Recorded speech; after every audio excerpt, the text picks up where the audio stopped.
দেখো মা, আজকে আমরা এখানে আস্বাদন করব ভাগবতের অন্তিম অধ্যায়।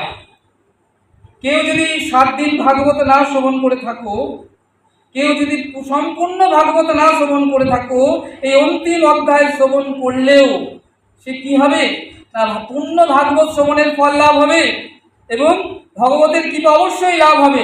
যারা শ্রবণ করবে তাদের সম্পূর্ণ ভাগবত শ্রবণের ফল লাভ হবে। তাই আজকে সম্পূর্ণ ভাগবত শ্রবণের এই যে দুর্লভ সৌভাগ্য যারা এখানে এসেছো তারা প্রাপ্ত করতে পারলে তোমাদের মনুষ্য জন্মই ধন্য হবে। ধর্মরাজ যুধিষ্ঠির তিনি মনে মনে চিন্তা করছেন যে ভগবান তো বহুদিন গিয়েছেন, বহুদিন দেখেন না, অর্জুনকে তিনি পাঠাচ্ছেন কোথায় না দ্বারকায়, গোবিন্দকে একবার আনবার জন্য। চিন্তা করছেন যে আমার তো লীলার কাল শেষ হয়ে আসছে, 125 বছর হতে চলেছে গোবিন্দের, আমাকে চলে যেতে হবে, এই ধরাধাম পরিত্যাগ করে স্বধামে গমন করতে হবে। এই জগতের সকল লীলা আমার প্রায় সম্পন্ন হয়ে এসেছে। হ্যাঁ, তাহলে আমি তো চলে যাব, পৃথিবীর সকল ভারকে আমাকে হরণ করতে হবে। কিন্তু আমার যে নিজের বংশটা এখনো রয়ে গেল, সে ভারকে এখনো হরণ করা হলো না। আমি যদি আমার নিজের বংশটাকে না বিনষ্ট করে ধ্বংস করে চলে যায়, তাহলে এরা তো তাণ্ডব মাচাবে। তাই ভগবান কি করলেন, যে সংসারে যত অসুর ছিল তাদেরকে কৃপা করলেন, জগতের সকল অসুর তিনি ভগবানের কৃপায় ভগবদ্ধাম প্রাপ্ত হলেন। ব্রজলীলা, মথুরা লীলা, দ্বারকা লীলা, 3টে লীলায় তিনি পূর্ণ করলেন আজকে। আর নিজের 56 কোটি যদু বংশকে ধ্বংস কিভাবে করবেন না, ভগবান মনে মনে চিন্তা করলেন যে আমাকে এই জগৎ সংসার থেকে চলে যাবার সময় হয়ে গিয়েছে। তিনি কি করলেন, দ্বারকা ছেড়ে প্রভাস তীর্থে এলেন। দ্বারকা হচ্ছে সাগরের মাঝখানে। এখন আমরা যে দ্বারকায় যাই দর্শন করতে, আসল যে দ্বারকা সেটা সাগরের মধ্যেই রয়ে গেছে বিলীন হয়ে। কৃষ্ণের পুত্র প্রদ্যুম্ন, অনিরুদ্ধ এরা এই নতুন দ্বারকাপুরী স্থাপন করেছেন, যে দ্বারকা এখন আমরা যাই। তাহলে আসল দ্বারকা ছিল সাগরের মাঝখানে। ভগবান সমস্ত 56 কোটি তিনি কি করলেন না, যদু বংশকে নিয়ে চলে এলেন প্রভাস তীর্থে। এমন সময় সেখানে ঋষিরা এলেন, অর্থাৎ কল্পবাস করবার জন্য।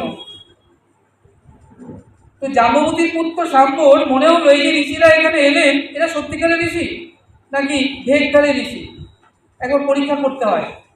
তা পরীক্ষা করবার জন্য তিনি কি করলেন, শাম্ব তাকে নারীর বেশ পরানো হলো, পেটে কাপড় চোপড় বেঁধে নারীর মতো সাজানো হলো। ওই সাধুদের কাছে যারা কল্পবাস করতে এসে তাদের কাছে গিয়ে বললেন, আচ্ছা আপনারা বলুন তো, এর পেটে যে বাচ্চাটা আছে যে ছেলে হবে না মেয়ে হবে? সাধুরা তো অন্তর্জামী, তপস্যার বল তাদের, তারা দেখেই বুঝতে পারলেন, মনে মনে রুষ্ট হচ্ছে। বলছেন কৃষ্ণের পুত্র এরা, এদের এমন দুর্ব্যবহার কেন? বলছে যা ভাগো, ভাগই আছে। তারা যাচ্ছে না, তারা তখন উপহাস করতে শুরু করলেন। ও বুঝেছি, তোমরা সব ভেগধারী সাধু, সাধু সেজেছ। হ্যাঁ, তা উপহাস করলেন। সেটা সব সাধুরা মেনে নিলেন, দুর্বাসা কিন্তু মেনে নিলেন না। তিনি খুব ক্রোধী, তিনি খুব রাগী, প্রচন্ড রাগী, কথায় কথা অভিশাপ দিয়ে দেন তিনি যাকে যা খুশি। তিনি ভাবলেন কৃষ্ণের পুত্র শাম্ব, হ্যাঁ, তার এত অহংকার, সাধুদের প্রতি এমন আচরণ। বললেন না, মেয়ে আছে, পেটে একটা মুষল আছে, ওরে কুলাঙ্গার, এই মুষলে দ্বারা সমস্ত 56 কোটি যদু বংশ ধ্বংস হবে। সঙ্গে সঙ্গে পেটের কাপড় খুলে দেখলেন পেটের মধ্যে একটা মুষল, দেখে তারা ভয়ে কাঁপতে লাগলেন, চরণ এসে পড়লেন। হ্যাঁ, কিন্তু সাধু মুখের কথা, অভিশাপ লাগবেই লাগবে। তাই আজকে কি হলো জানো, ওই মুষলটা পেটের থেকে যখন বেরোলো তখন তারা এলেন মহারাজ উগ্রসেনের কাছে। বললেন তাহলে কি উপায় হবে? উগ্রসেন বললেন একটা কাজ করো, একে নিয়ে যাও সাগর পাড়ে, ঘষে ঘষে ঘষে ঘষে গুরু গুরু গুরু গুরু করে একদম সাগরের মধ্যে ফেলে দাও, তাহলে না থাকবে মুষল, আর না লাগবে সাধুর অভিশাপ, আর না বিনষ্ট হবে 56 পরিচিত বংশ। তাই করা হলো। সাগর পাড়ে গিয়ে ঘষে ঘষে মুসলটাকে একদম এইটুখানি ছোট্ট যখন আছে মুসলটা আর ঘষা যাচ্ছে না, সেটা কি করলেন? সাগরের জলে ফেলে দিলেন। ভাবলেন বেশ, এই তো, আর কোনো অসুবিধা নেই। কিন্তু ওই ছোট্ট মুসলটা কি হলো, একটা মাছ গিলে খেলো, আর মুসলের গুঁড়োগুলো ওপারে গিয়ে প্রবাস দিকতে গিয়ে এরোরা বলে একটা ঘাস সৃষ্টি হলো। এবং সেই ঘাস এমন ঘাস, এত সুতীক্ষ্ণ ধারালো, যে সেই ঘাস যদি নিয়ে কোনো একটা কারোর দিকে ছুঁড়ে দেওয়া যায়, কেটে ক্ষত বিক্ষত হয়ে যাবে, এত ধারালো ঘাস। এদিকে যে মাছটা ওই ছোট্ট মুসলের টুকরোটাকে গিলে খেলো, সেই মাছটা কিনলেন কি? জরা নামে একটা ব্যাগ। মাছটা কাটতেই পেটের মধ্য থেকে মুসলটা বেরোলো। তিনি ভাবলেন বেশ সুন্দর জিনিস, তা আমার ধনুকের যদি আমি আগায় এটা লাগাই, তাহলে আমাকে শিকার করতে সুবিধা হবে। তিনি লাগালেন। আর এদিকে ভগবান যখন প্রবাস তীর্থে এলেন, তিনি কি করলেন? সেই সময় ভগবান দেহত্যাগ করবেন, শরীর ছেড়ে চলে যাবেন, এই জগতে লীলা সম্বরণ করে অপকট হবেন, এটা জানতে পারলেন উদ্ধবজি। উদ্ধব ভগবানের পরম প্রিয় মিত্র।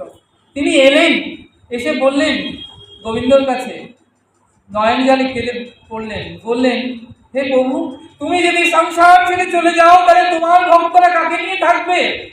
কি নিয়ে তারা বাঁচবে? গোবিন্দ বললেন, উদ্ধব, তুমি তো জানো এই সংসারে যে একবার এসেছে তাকে তো চলে যেতেই হবে, সংসারের নিয়ম। জন্মিলেই মরিতে হবে, অমর কে বা কোথা কবে? যার জন্ম হয়েছে তার মৃত্যু অবশ্যম্ভাবী। আমি যদি সাক্ষাৎ ভগবানও হই, আমাকে ভগবানের তো মৃত্যু নেই, তিনি অজনিত শাশ্বত, তো তাকেও লীলা সম্বরণ করে সংসার ছেড়ে চলে যেতে হয়। তাই আজকে কি হলো, উদ্ধবজিকে যাওয়ার আগে বললেন, উদ্ধব, তুমি আমার পরম প্রিয় ভক্ত, যাওয়ার আগে আমি আমার সকল কিছু গোপন কথা, ভক্তি তোমাকে আমি অর্পণ করে যাচ্ছি, তোমাকে দান করে যাচ্ছি। জানো উদ্ধব, আমি তো চলে যাব, কিন্তু আমার এই তেজ আমি দুজনকে দিয়ে যাচ্ছি। একজন হলেন শ্রী গুরু, একজন হলেন শ্রী গুরুদেব। কেউ যদি গুরুচরণ আশ্রয় করে, সে আমাকেই লাভ করতে পারবে। গুরু ব্রহ্মা, গুরু বিষ্ণু, গুরুদেব মহেশ্বর, গুরু সাক্ষাৎ পরম ব্রহ্ম, তস্মাই শ্রী গুরবে নমঃ। গুরুকে দিয়ে গেলেন। কেউ যদি গুরুচরণ আশ্রয় করে, সে অন্তিমে আমাকেই লাভ করতে পারবে। বললেন যে গুরুকে মনুষ্য জ্ঞান না করো কখন। গুরুকে কখনো মনুষ্য জ্ঞান করবে না, দেখতে মানুষের মতো, কিন্তু শিষ্যের কাছে গুরুদেব শ্রী ভগবান। এই যে গুরু,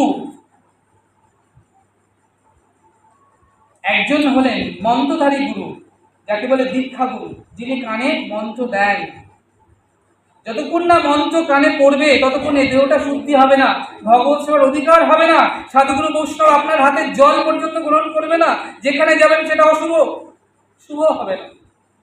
গুরুদেব কি করেন? এই যে দেহটা আছিলাম কীট, কীট লাগি তো বড়ই মিট। গুরুদেব কান্তি ধরে গৌর গোবিন্দ বলে, বাড়িতে লাগি পালাবি কোথায়? এই তো লোহার দেহ, গুরুচরণে আশ্রয় করায় গুরুদেব কি পরশ মণি, পরশ পাথর। তিনি কি করলেন?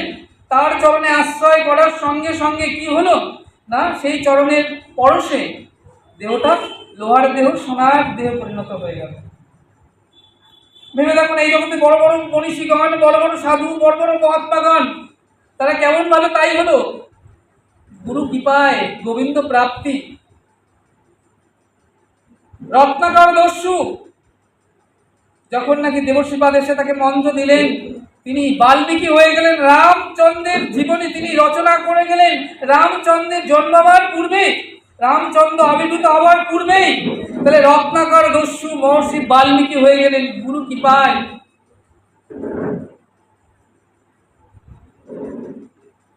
তব কথামৃতাম তপ্ত জীবনাম কবিবিরীতাম কল্পশাপহম শ্রবণ মঙ্গলাম শ্রীমতাতাম ভুবি বিনন্তি তে ভুরিদা জনা। কি বললেন? তব কথামৃতম, হে গোবিন্দ তোমার কথাটাই অমৃতম। অমৃত কাকে বলে? আপনি জেনে পান করুন বা জানতে পান করুন, অমৃতর কাজ কি? আপনাকে অমরত্ব দান করা। তব কথামৃতম, হে গোবিন্দ তোমার কথাই অমৃত। তব কথামৃতম তপ্ত জীবনম, তাপিত এই দেহটা তিতাব জ্বালায় জ্বলছে, আদি দৈবিক আদি ভৌতিক আধ্যাত্মিক অহনিশি জ্বলছে। তব কথামৃতম তপ্ত জীবনম কবিবিরীতাম কল্মশাপহম শ্রবণ মঙ্গলম, শ্রবণ করলেই মঙ্গল হবে যে কথা। শ্রীমতা তাতাম ভুরি গিনন্তি তে ভুরিদা জনা। ভুরিদা জনা, কারা ভুরিদা? এই জগতে কন্যা দান, অর্থ দান, আপনি যত যত দান আছে, তীর্থে দান, যত যত দান ক্রিয়া পুণ্য কর্মাদি আছে, সর্ব উত্তম দান হলো যিনি হরিকথা দান করেন।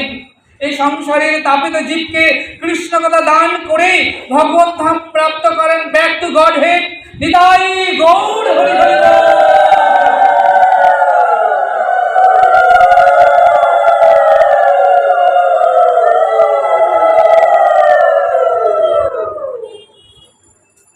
ব্যাক টু গড হেড যিনি করান, হরিকথা কৃষ্ণ কথা দান করেন, সে দানের কোনো তুলনা নেই। সর্বশ্রেষ্ঠ দান হরিকথা দান।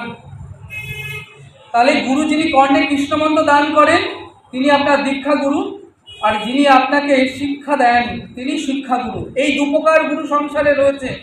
শিক্ষা কোনো মন্ত্র হয় না। আপনি যার কাছে যা শিখলেন, এই যে আপনি এখানে বসে আপনারা সকলে ভাগবত কথা শ্রবণ করছেন, কেউ যদি আজকের ভাগবত কথা থেকে একটা অক্ষর কানের মধ্যে প্রবেশ করে কারু, তাহলে আপনাদের সকলের শিক্ষা গুরু কিন্তু আমি, শ্যাম সুন্দর।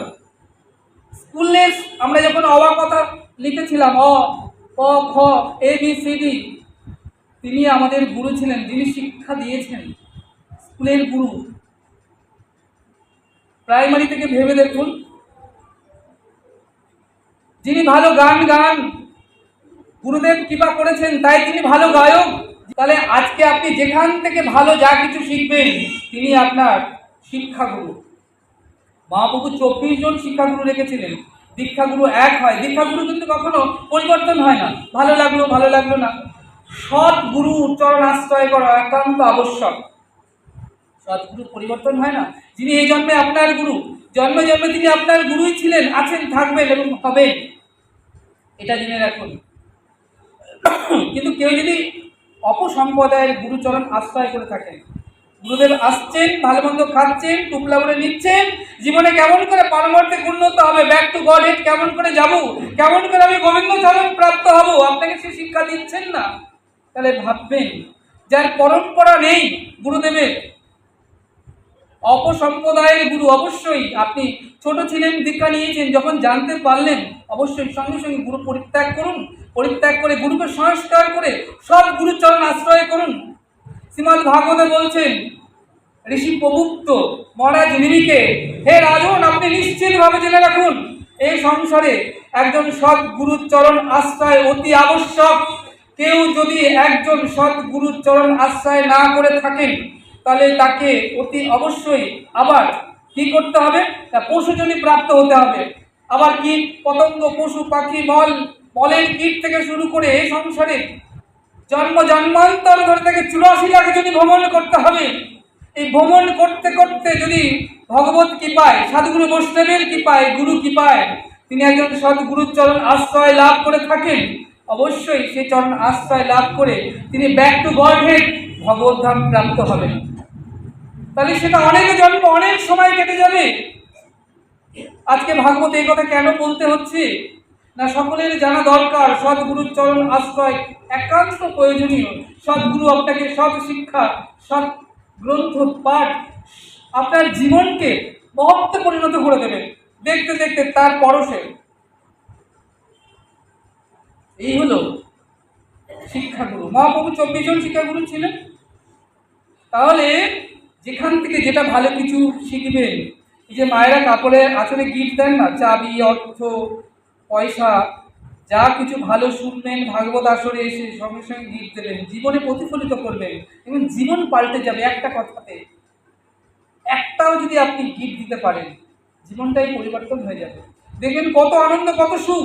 টিভি দেখাতে এত সুখ নেই, পেন পিসিতে এত সুখ নেই, পরনিন্দা পরচর্চা করে এত সুখ নেই। কারণ যদি গুরুচরণ আশ্রয় করে তার ভজন না হলো পরনিন্দা পরচর্চা করছে, আপনি অবশ্যই জেনে রাখবেন যে আপনার গুরু প্রদত্ত বীজ অঙ্কুরোদ্গমই হয়নি। একটা বীজ আমি এখানে অঙ্কুরোদ্গম হয়েছে, আমি তাকে রোপণ করেছি, গরু ছাগল এসে খেয়ে যাবে চারাটাকে, বাড়তে পারবে না। তাকে ঘেরাও দিতে হবে, প্রথমে তাকে বড় করে তুলতে হবে। তার আগে যদি বীজটা, সেই গাছটা, সেই চারাটা যদি গরু ছাগলের মুখে দেয়, তাহলে কি সেই বৃক্ষকে আর পরিপূর্ণ বৃক্ষে পরিণত হবে, না ফুলে দেবে, না ফল দেবে? তাই গুরুদেব কর্ণে যে মন্ত্র দিলেন, সেই মন্ত্রকে যত্ন সহকারে সন্ধ্যা অবশ্যই জপ করতে হবে ভজন আনন্দে। উপযুক্ত আপনি একটা দামি বীজ নিয়ে আসুন, এখানে ফেলুন, গাছ হবে। তাহলে এই দেহটা তো কি ছিল? অনুর্বর দেহ। কেন? তার 84 লাখ জমি ধরে আমরা অনেক ভোগ করছি, বিষয়কে ভোগ করছি, কাম কামনা, বিষয় বাসনা, লোভ লালসা, আমাদের এই মধ্যেই আমরা রয়েছি। তাহলে একবার কৃষ্ণ কথা শুনে কেমন করে প্রেম হবে, কেমন করে নয়নস্ত বইবে? তাই মহাপ্রভু বললেন কন্টিনিউ করতে হবে, জপিতে জপিতে যাবে প্রেমাঙ্কুর হবে, সাধ্য সাধন তত্ত্ব তবে জানিবে। আজ উচ্চস্বরে কাঁধে গোড়া জীবের লাগিয়া, চেতন করেন জীবরে কৃষ্ণ নাম দিয়া।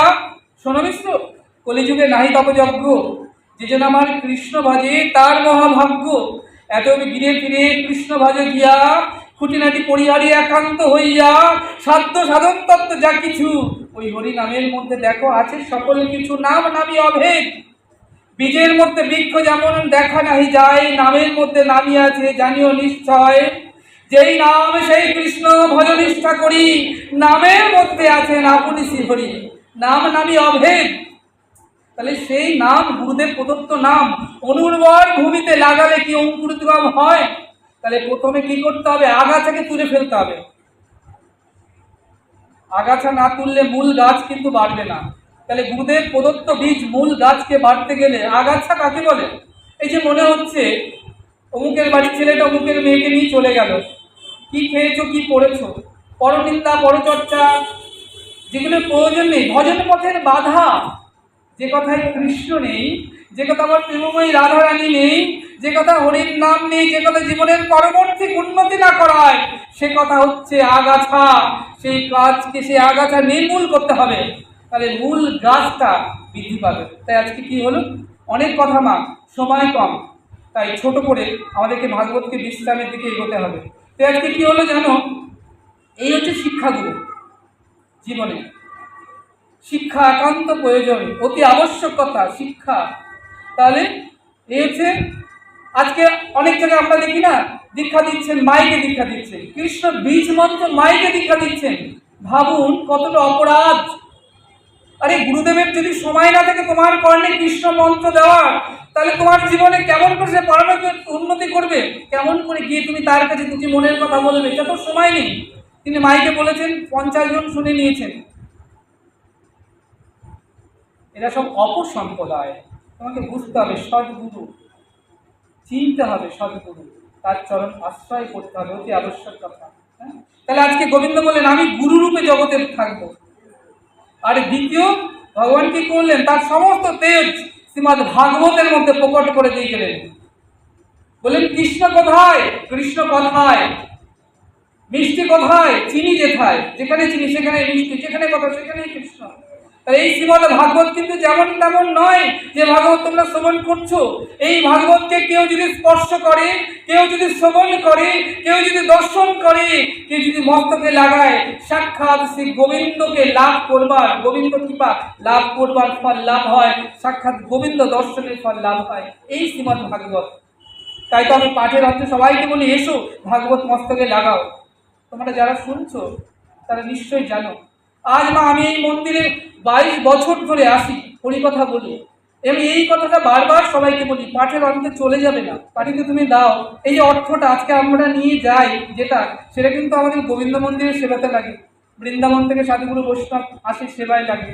আমি এপ্রিল মাসে বৃন্দাবনে যাচ্ছি ভক্ত সঙ্গ নিয়ে, অনেকদিন থাকবো সেখানে, মে মাসে ফিরবো আবার। তাহলে এই যে ধামে যাচ্ছি ঠাকুর সেবা, সেখানে রাধা শ্যামসুন্দর মন্দির আছে, সেখানে সেবা, গিরিধারীর মন্দির আছে, বাকিবি ঋষির মন্দির আছে, কৃষ্ণ বলরামের মন্দির আছে, আমাদের নিজস্ব গিরে মন্দির আছে, রাধা গোবিন্দ মন্দির, গোপালজির মন্দির। তাহলে এই অর্থটা আমরা কি করছি? অর্থটা ঠাকুর সেবাতে দিচ্ছি। আর জেনে রেখো, যে যা দেবে তার 10 গুণ পাবে ভগবত সেবায়। মেয়ের বিয়ে হলো, 5 লাখ টাকা খরচ করলে 1 টাকা জমা হলো না। শেষের দিনের পরি কাকে বলে জানো?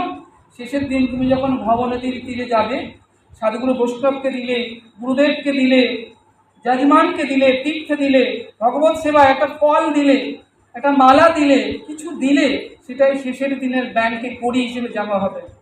আর বিনা কড়িতে গোবিন্দ কখনো ভবনদী পারাপারই করেন না। তাই আজকে বলছেন, ভগবান বলেন আমি ভাগবত রূপে থাকবো, সংসারে গুরু রূপে থাকবো। কেউ যদি ভাগবত কথা শ্রবণ করে, সাক্ষাৎ আমাকেই শ্রবণ করা, আমাকেই সাক্ষাৎ লাভ করার কি হবে, সেই ফল লাভ করবে। ভগবান উদ্ধবজিকে শ্রীমদ ভাগবতী দান দিয়ে দিলেন, দানে। উদ্ধবজি সেই ভাগবতী নিয়ে বৃন্দাবনে এলেন। কোথায়? গিরি গোবর্ধনের কাছে এলেন। এবং পরবর্তীকালে সেই শ্রীমদ ভাগবত উদ্ভাবন করালেন কাদেরকে? সেখানে যারা গোবিন্দের মহিষী ছিলেন তাদেরকে। আর কি করলেন? দেখতে দেখতে গোবিন্দ কি করলেন? এরপরে প্রবাস তীর্থে অশ্বত্থ বৃক্ষের এসে বসলেন। আর সেখানে জরা নামে একটি ব্যাগ, তিনি ওই যে ফলাটা লাগিয়েছিলেন, তিনি দেখলেন একটা হরিণ বসে আছেন, অপূর্ব সুন্দর, মুখটা নীল, হরিণ, চরণ দুটো লাল টকটকে। গোবিন্দ চরণকে তিনি কি করলেন না, টার্গেট করে ধনুর বাণ ছুড়লেন। আর যেই ছুড়লেন, গোবিন্দ পড়ে গেলেন বৃক্ষ থেকে নিচে। আর পড়ে যেতে যেতে তিনি বললেন একটি শব্দ, হা রাধে। রাধা নাম করে গোবিন্দ পড়ে গেলেন। জনাবেন এসে বললেন, প্রভু অপরাধ হয়ে গেল, অন্যায় হয়ে গেল, আপনার চরণে আমি বাণ নিক্ষেপ করেছি, আমায় ক্ষমা করুন। গোবিন্দ বললেন, না যারা, তোমার কোনো অন্যায় হয়নি। তুমি মনে করো সেই ত্রেতা যুগের কথা, যে যুগে তুমি বালি ছিলে, আমি তোমাকে গুপ্তভাবে লুকিয়ে তোমাকে হত্যা করেছিলাম। আজ তুমি আমাকে গুপ্তভাবে হত্যা করলে, কি হলো? সব শোধবোধ হয়ে গেল। এটা আমারই লীলার একটা অংশ। জেনে রেখো, এই সংসারে যা কিছু ঘটে, ঘটছে, হবে, সেটা আমার দ্বারাই পরিচালিত হয়। জীব কখনো সেটা নিয়ন্ত্রণ করতে পারে না।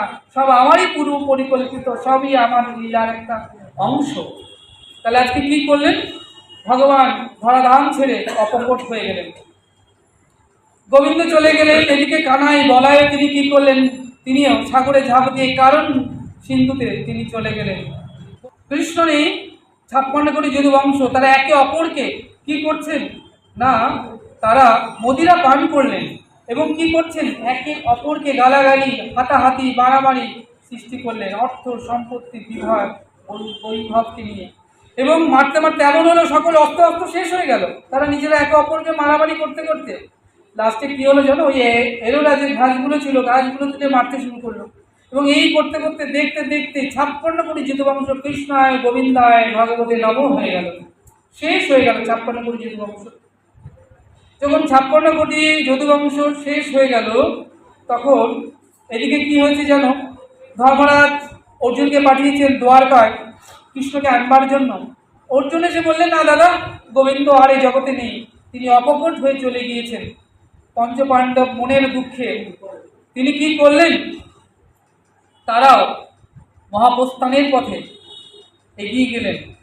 এই যে পাণ্ডব পুত্র কি করলেন?